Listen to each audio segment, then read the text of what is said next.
everyone. You know what these are? These are the beating hearts of honeybees.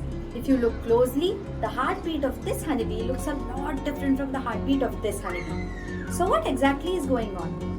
Well, all of us have seen honeybees in our own cities, and one thing that comes to our mind when we say cities is pollution.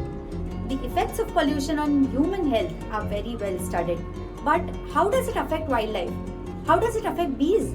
Believe it or not, when researchers put these honeybees under high-power electron microscopes, they found heavy metals like iron, silicon and manganese along with dust deposited on the bodies of city honeybees. Compare the wings, antennae and legs of honeybees from cities with those of rural areas. You can clearly see the metal particles here. And what is with the heartbeats? If you look closely, the heartbeats of bees in polluted areas are irregular. The heart is beating faster here and slower here. And now look at the heartbeat of bees from non-polluted areas. There's such a big difference. Not only this, bees in polluted areas were 80% less likely to survive. They were more stressed and even had lower immunity. And very importantly, they visited fewer flowers. Now why is this important? Data from 2020 shows that India is the largest fruit producer and the second largest producer of vegetables. Almost 35% of crops today are pollinated by animals.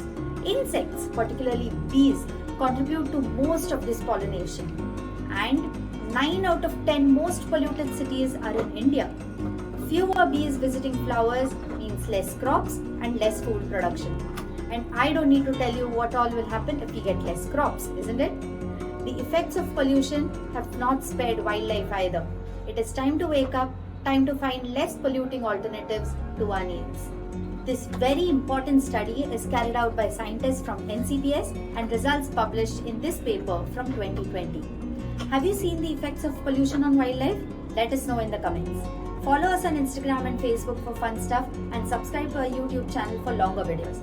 I'm Devika and I will be back soon with another ecology research explained.